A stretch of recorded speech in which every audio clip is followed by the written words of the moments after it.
Hey everyone, you're watching We Had That, and today I'm going to talk about my top 10 female action figures of the 80s. Number 10, Goldie Hawk from the Eagle Force line, released by Mego in 1981.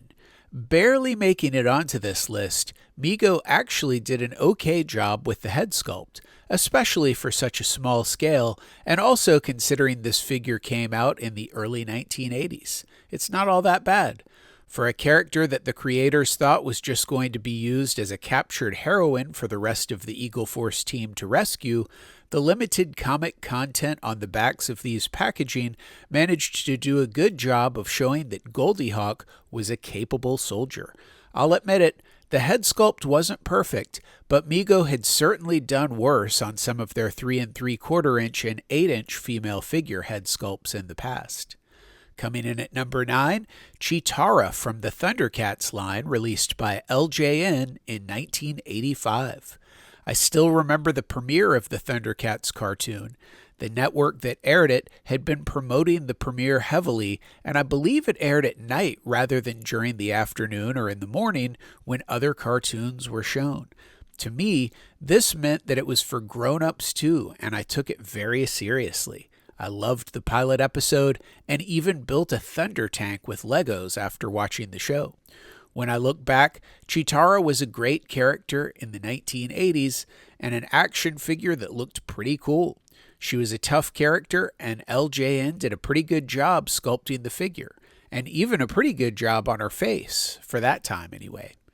Coming in at number 8, Golden Girl from the Golden Girl and the Guardians of the Gemstones line, released by Galoob in 1984.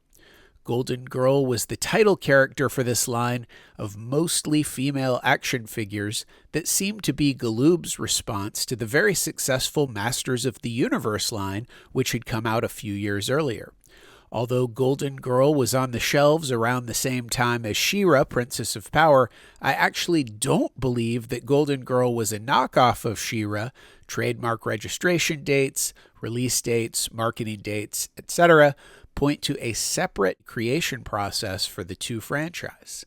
I really like the characters from the Golden Girl line, and Galoob seemed to be all in with a variety of supporting products on the shelves, but I suspect the failure to produce the proposed Golden Girl cartoon while She-Ra did have a cartoon is what actually killed the line. Either way, there were numerous characters from this line that could almost have filled this position on my list, but Golden Girl herself was just a cut above the rest in my opinion. She was also a cut above both He-Man and She-Ra in terms of action figure height anyway. Number 7, Daisy Duke from the Dukes of Hazzard line, also released by Mego in 1981 or possibly 1980. At the time, the Dukes of Hazzard was a huge show for me and probably most boys my age. Daisy Duke, played by Catherine Bach, was definitely one of the more popular characters on the show and famous for her short shorts, which became known as Daisy Dukes. Mego jumped on board, having one of their last successful lines with the Dukes of Hazzard in both 8-inch and 3 3/4 inch figures. There were more figures in the 3 3/4 inch size, as well as vehicles, which we didn't get for the 8-inch figures. And Mego actually released 2 versions of the 3 3/4 inch Daisy Duke figure. I want to be clear that it's this one coming in at number 9 on the list and not this one. The one on the left seems to be more difficult to find, which comes as no surprise to me. Coming in at number 6, Mercian from the Advanced Dungeons & Dragons line, released by LJN in 1983. Although the Advanced Dungeons & Dragons line isn't the first line that most people think of when remembering toy lines from the 80s, it was a cool line. I remember getting most of the first wave of figures from this line for Christmas one year, and even have this one blurry photo of me holding a couple of the figures Christmas morning. Although Strongheart and War Duke were surely 2 of my favorites, Mercian stands out as a figure that I thought was extremely cool. She looked like an armored knight beneath her robes, and she was always ready to beat up some bad guys with her staff. Even as a kid, I thought she had a decently cute face for an action figure.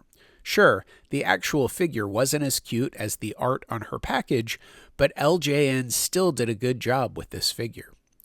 Number 5, X-Ray Woman from the Adventure People line, released by Fisher-Price in 1982. The Adventure People were some of my first action figures when I was growing up, and even though I didn't have this figure as a kid, the X-Ray Woman is easily one of the coolest female action figures of the 80s. Ever since I first saw X-Ray Man and X-Ray Woman, I wanted them. I've always thought they were cool figures. I'm surprised that they don't come up in conversation more often. There were more female action figures in the 1980s than people actually remember, but still, they were nowhere near as common as male action figures at the time. And here we have what appears to be a female robot action figure. And if that's not enough, it's molded in a clear green plastic. How cool is that? Well, it's cool enough to make my top 10 list.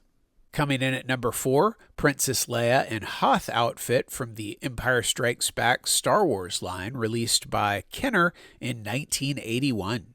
Princess Leia had been going on adventures in my living room for several years by the time the 80s rolled around, but it was the Hoth version of Princess Leia that probably went on the most adventures of all of my various Leia action figures.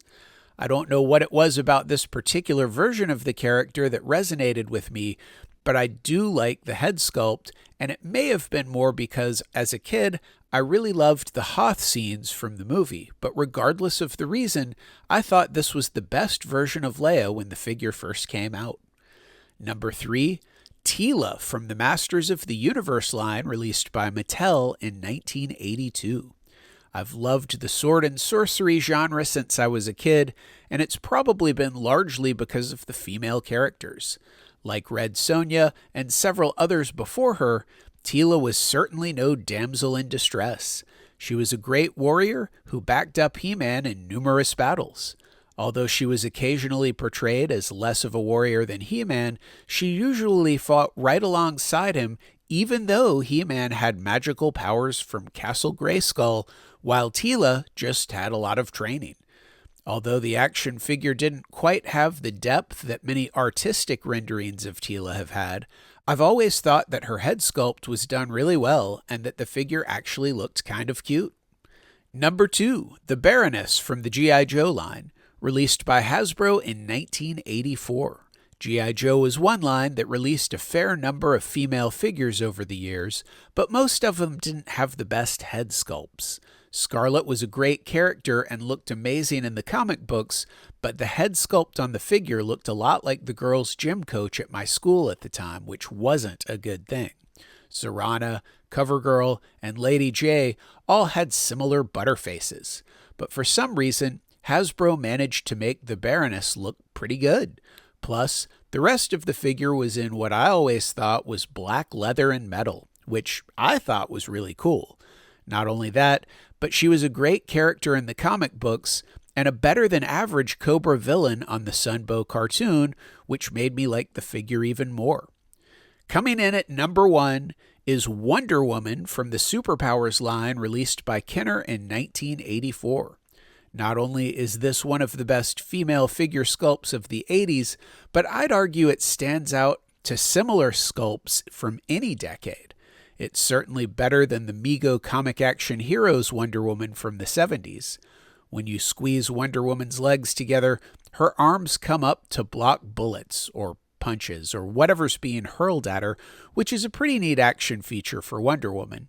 I'm sure that simply being a figure of Wonder Woman helps this one to stand out for me. I loved Linda Carter in the Wonder Woman TV show, but I honestly do believe that Kenner really did a great job with this figure. Well, that's my top 10 female action figures from the 1980s list. What do you think of my list? Are these some of your favorite figures from the decade as well? Who did I leave off the list that should have been on here? And who did I add onto the list that shouldn't have been on here at all? Tell me in the comments below. Also, please give this video a thumbs up and share it on social media. If you enjoy my content, please subscribe to my channel and hit that notifications bell so that you'll be notified when I post new videos. And one last thing, if you're a fan of toys, you should know about ToyLanta, the biggest toy show in the southeastern United States, held annually just north of Atlanta, Georgia. Visit ToyLanta.com for more information. As always, thanks for watching.